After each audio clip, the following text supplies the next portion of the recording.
కిషన్ రెడ్డి మాట్లాడుతున్నారు, లైవ్ లో చూద్దాం. ఆయన చెప్పాడు, గత శాసనసభ ఎన్నికల్లో నేను మేనిఫెస్టోని ఇక్కడ విడుదల చేశాను. తెలంగాణలో మా ప్రభుత్వం వచ్చిన తర్వాత ఇచ్చిన మాట నిలబెట్టుకున్నామని ఆయన ఉపన్యాసం ప్రారంభించాడు.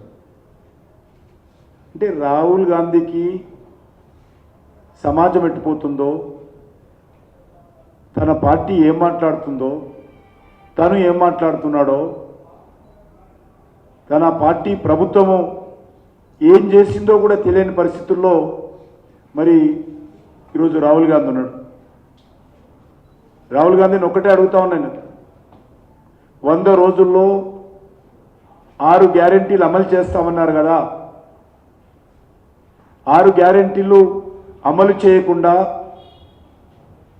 మీరు ఈరోజు మీ గ్యారెంటీలను టోటల్గా ఫెయిల్యూర్ అయ్యి గారెడీలుగా మారి ఈరోజు అబద్ధాలు మాట్లాడుతుంటే దయ్యాలు వేదాలు వధిస్తున్నట్టుగా ఉంది. తెలంగాణకు మాట ఇచ్చి జాతీయ స్థాయిలో నిలబెట్టుకున్నామంటాడు. దమ్ము ధైర్యం ఉంటే రాహుల్ గాంధీకి తెలంగాణ ప్రజలకు ఇచ్చినటువంటి హామీ నిలబెట్టుకోకుండా ఈరోజు మాట్లాడే నైతిక హక్కు లేదు. చర్చకు సిద్ధంగా ఉండని అడుగుతా ఉన్నాను. తెలంగాణ ప్రజల తరఫున నేను పాల్గొంటాను. కాంగ్రెస్ పార్టీ ప్రభుత్వం తరఫున రాహుల్ గాంధీ చర్చకు రావాల్సిందిగా కోరుతా ఉన్నాను.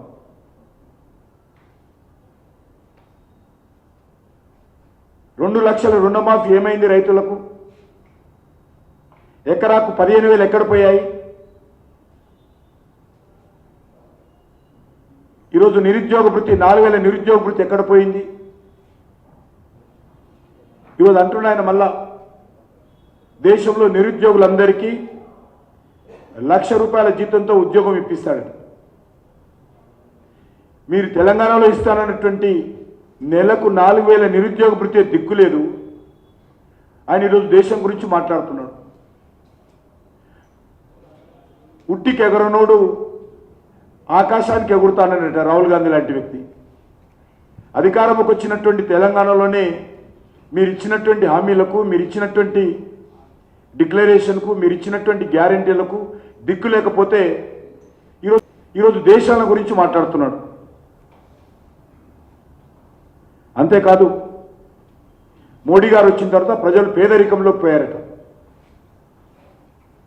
ఈరోజు చట్టబద్ధమైనటువంటి సంస్థలు అంచనా వేసి నరేంద్ర మోడీ గారి ప్రభుత్వం వచ్చిన తర్వాత సుమారు 25 కోట్ల మంది ప్రజలు పేదరికం నుంచి బయటకు వచ్చారని తేల్చారు.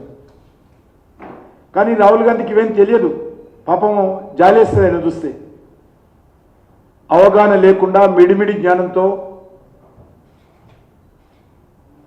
ఇన్ని రోజులైనా, ఇంత వయస్సు వచ్చినా, ఇన్నిసార్లు ఓడిపోయినా, ఇన్నిసార్లు ప్రజలు ఓడించినా, ప్రజలు చీదరించుకున్నా, కాంగ్రెస్ పార్టీ కార్యకర్తలు, నాయకులు రాహుల్ గాంధీ నాయకత్వం మాకు అవసరం లేదని చెప్పినా ఇంకా నువ్వు అర్థం చేసుకోకుండా, మారకుండా, అవగాహన లేకుండా ఈరోజు రాహుల్ గాంధీ మాట్లాడుతున్నాడు.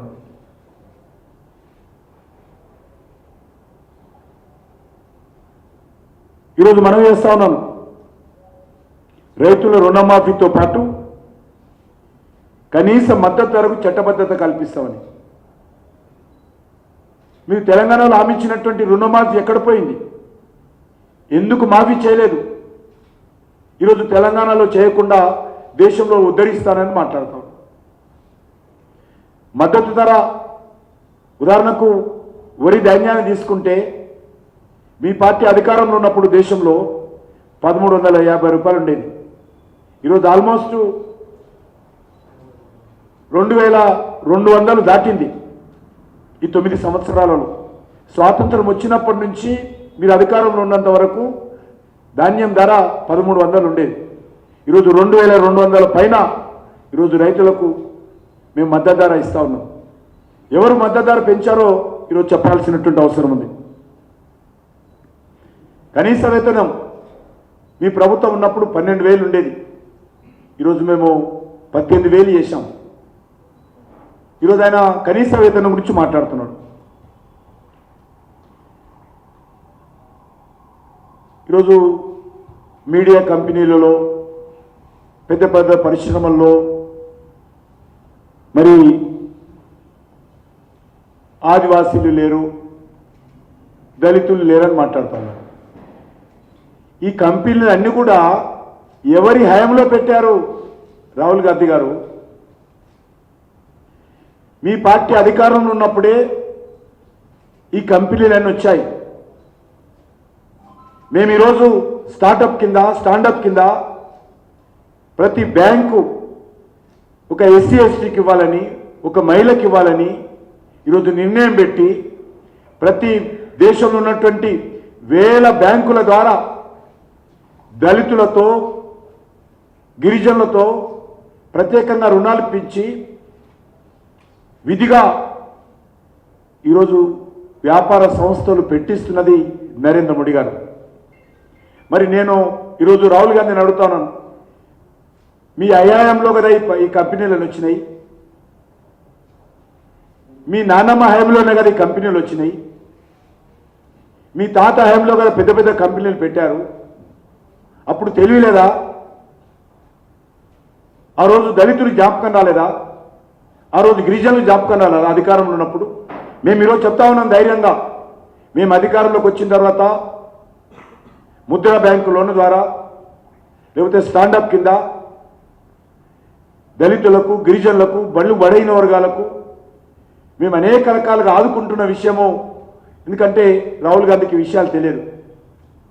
అంతేకాదు ఈరోజు దేశంలో ఉన్నత అధికారుల్లో ఎవరైతే వివిధ మినిస్ట్రీలకు ఈరోజు సెక్రటరీగా పనిచేస్తున్నారో, కార్యదర్శులుగా పనిచేస్తున్నారో అందులో బీసీలు తక్కువగా ఉన్నారంటున్నారు. దీనికి నేరం మీదే. ఈరోజు సెక్రటరీస్గా వివిధ మంత్రిత్వ శాఖలకు కార్యదర్శులుగా ఉన్నారు ఎవరైతే సీనియర్ ఐఏఎస్ ఆఫీసర్స్ ఉన్నారో, మేము వచ్చినాక రిక్రూట్ చేయలేదు. వీళ్ళందరూ కూడా ఐఏఎస్లు ఎప్పుడయ్యారు? మీ ప్రభుత్వాలు మీరు అధికారం ఉన్నప్పుడే వీళ్ళు సెక్రటరీ ఐఏఎస్ అధికారులుగా బాధ్యతలు చేపట్టారు. ఈరోజు ప్రమోషన్ వచ్చి వాళ్ళందరూ కూడా అనేక స్థాయిలో పనిచేస్తూ ఉన్నారు. దానికి మేం కారణం కాదు. ఏమైనా పాపం ఉంటే కాంగ్రెస్ పార్టీదే పాపం, మీ కుటుంబాందే పాపం. మా పాపం లేదు ఇందులో. అంతేకాదు ఈరోజు మనం చేస్తూ ఉన్నాను, బీసీల గురించి మాట్లాడుతున్నాను. బీసీ కమిషన్కు చట్టబద్ధత చేసింది మేము. ఒక బీసీ సామాజిక వర్గానికి సంబంధించినటువంటి వ్యక్తిని ఈ దేశంలో మొదటిసారిగా ప్రధానమంత్రి చేసింది మేమని మనం చేస్తా ఉన్నాం. మీరు ఎప్పుడైనా బీసీ ప్రధానమంత్రిని చేశారా? ఎంతసేపు మీరు అధికారంలో ఉన్నప్పుడు మీ కుటుంబం చుట్టే ప్రభుత్వాన్ని తిప్పుకున్నారు తప్ప, అధికారాన్ని తిప్పుకున్నారు తప్ప బీసీల గురించి, దళితుల గురించి, బడుగు బలైన వర్గాల గురించి ఏ రోజు ఆలోచన చేయలేదు. 1980లో బీసీ ప్రధానమంత్రిగా మేము ప్రకటిస్తే బాబు జగ్జీవన్ గారిని, ఆయన దళిత కుటుంబం నుంచి వచ్చినటువంటి వ్యక్తిని ప్రధానమంత్రి కాకుండా అడ్డుకున్నది మీరు, ఆయనను ఓడించింది మీరు. డాక్టర్ బాబాసాహెబ్ అంబేద్కర్ ఎంపీగా పోటీ చేస్తే ఓడించింది కాంగ్రెస్ పార్టీ. ఈరోజు బీసీల గురించి మాట్లాడే నైతిక హక్కు లేదు. ఈరోజు మనం చేస్తా ఉన్నాను, ధైర్యంగా చెప్తా ఉన్నాను, మా ప్రధానమంత్రి, మన దేశ ప్రధానమంత్రి బీసీ భారతీయ జనతా పార్టీ చేసింది. ఆయనతో పాటు ఈరోజు కేంద్ర మంత్రివర్గంలో స్వాతంత్రం వచ్చిన తర్వాత మొదటిసారిగా 27 మంది మంత్రులు బీసీ సామాజిక వర్గానికి చెందినటువంటి వాళ్ళు ఈరోజు భారతీయ జనతా పార్టీ కేంద్ర ప్రభుత్వంలో మంత్రులుగా చేస్తూ ఉన్నారు. అంతెందుకు ఈరోజు ఉభయ ఆంధ్రప్రదేశ్, ఉమ్మడి ఆంధ్రప్రదేశ్ లేక తెలంగాణ ఏ రోజైనా స్వాతంత్రం వచ్చిన తర్వాత ఇప్పటి వరకు మీరు అనేక సంవత్సరాలు పరిపాలించారు కదా ఈ తెలుగు రాష్ట్రాలను. ఏ రోజైనా బీసీ ముఖ్యమంత్రి మీరు చేశారా? ఏ రోజైనా మీరు చేశారా? బీసీల గురించి, బీసీల అధికారం గురించి మాట్లాడే నైతిక హక్కు కాంగ్రెస్ పార్టీ కానీ రాహుల్ గాంధీ కానీ లేదు. మేము చాలా ధైర్యంగా చెప్పామన్నా ఎన్నికల్లో మేము బీసీని ముఖ్యమంత్రి చేస్తామని. మీకు చెప్పే ధైర్యం ఉందా? మీరు చెప్పారా? ఈరోజు ఉమ్మడి ఆంధ్రప్రదేశ్లో అనేక సంవత్సరాలు మీరు పరిపాలించారు కదా, ఏ ఒక్కసారైనా బీసీ ముఖ్యమంత్రి చేశారా? మీరు కనీసం ఆలోచన చేశారా? అనేక సార్లు కాంగ్రెస్ పార్టీకి అవకాశం వచ్చింది ఉమ్మడి ఆంధ్రప్రదేశ్లో, కానీ ఏ రోజు కూడా బీసీ వ్యక్తిని ముఖ్యమంత్రి చేయాలనేటువంటి ఆలోచన లేదు.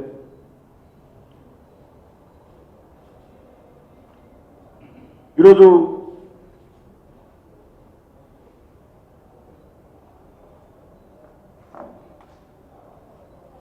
ఆయన మాట్లాడుతూ చైనా బ్రాండ్ను పొగిడాడు. ఇంతకంటే దివాలా కోరుతనము, ఇంతకంటే అవగాహన రాహిత్యం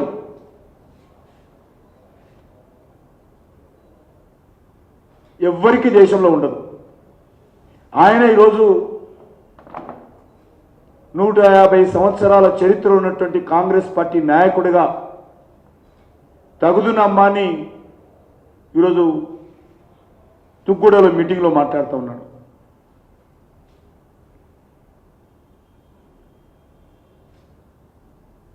మీరు అధికారంలో ఉన్నప్పుడు చిన్న పిల్లలు ఆడుకునేటువంటి బొమ్మల నుంచి, ఒక గుండు సూదుల నుంచి, నా దేశంలో విశ్వ బ్రాహ్మణులు తయారు చేసేటువంటి ఫర్నిచర్ నుంచి మొదలు పెడితే అన్ని వస్తువులను కూడా భారతదేశంలో ఉన్నటువంటి కార్మికులకు, భారతదేశంలో ఉన్నటువంటి పేదలకు, భారతదేశంలో ఉన్నటువంటి చేతి వృత్తుల ప్రజలకు అన్యాయం చేసి అన్ని వస్తువులను కూడా విదేశాల నుంచి దిగుమతి చేసినటువంటి చరిత్ర మీది. ప్రతి వస్తువు కూడా చైనా నుంచి తీసుకొచ్చారు మీరు ఈరోజు చైనా లాంటి బ్రాండ్లు తెలంగాణలో కూడా ఉత్పత్తి చేస్తామంటే దీని అర్థం ఏంటో చెప్పాల్సిందే కోరుతా ఉన్నాను.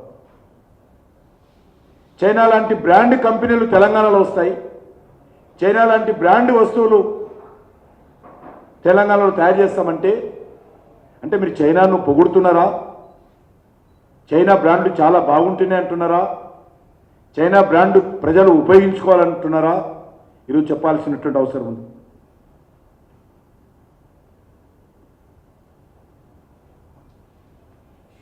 ఈరోజు దేశము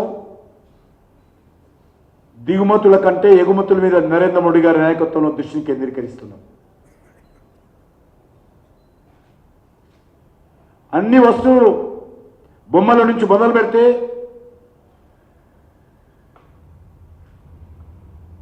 సైనికులకు కావాల్సినటువంటి ఆయుధాల వరకు కూడా అన్ని వస్తువులు ఈరోజు మన కాళ్ళ మీద నిలబడి తయారు చేసుకునే విధంగా మేక్ ఇన్ ఇండియా కాన్సెప్ట్తో ఈరోజు అద్భుతంగా దేశాన్ని మేము ముందుకు తీసుకెళ్తున్నాం.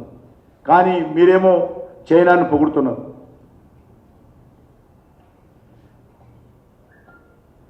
ఆయన కొద్దిగా కూడా బుద్ధి లేదు. చైనాను పొగుడుతున్నాడు ఆయన. చైనాలో ఉన్నటువంటి అనేకమైనటువంటి పెద్ద పెద్ద కంపెనీలు చైనా నుంచి నరేంద్ర మోడీ గారి నాయకత్వంలో ఒక స్థిరమైనటువంటి ఒక సమర్థవంతమైనటువంటి ఒక ఫ్రెండ్లీ ఎన్వైరన్మెంట్తో ఉన్నటువంటి ఒక అవినీతి రహితమైనటువంటి పరిపాలన ఉంది కాబట్టి, రెడ్ టేపిజం తగ్గించాం కాబట్టి ఈరోజు అనేక కంపెనీలు భారత్కు వస్తూ ఉన్నాయి. కానీ నెహ్రూ కుటుంబము, సోనియా కుటుంబము, రాహుల్ గాంధీ గారు ఇంకా వాళ్ళ ఆలోచనలో చైనాను పొగిడినట్టు ఈరోజు మాట్లాడారు. చైనా బ్రాండ్లే ఈరోజు ప్రపంచంలో అద్భుతమైనటువంటి బ్రాండ్ అంటున్నాడు. ఇండియా బ్రాండ్ కాదా? నువ్వెందుకు ఈరోజు చైనాను పొగుడుతున్నావు? భారతదేశంలో తయారు చేస్తున్నటువంటి వస్తువులను తెలంగాణలో కూడా తయారు చేస్తామని చెప్పండి. కానీ చైనా బ్రాండ్లు చాలా బాగున్నాయి, అటువంటి బ్రాండ్లు తెలంగాణ తయారు చేస్తామంటే ఈ యొక్క మాటల వెనుక మర్మం ఏమిటో ఈరోజు రాహుల్ గాంధీ చెప్పాల్సినటువంటి అవసరం ఉంది.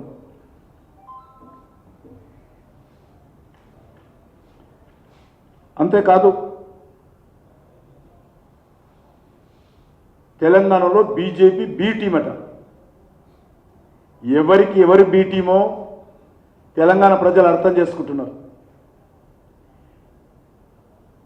కాంగ్రెస్ పార్టీ రాజశేఖర రెడ్డి గారు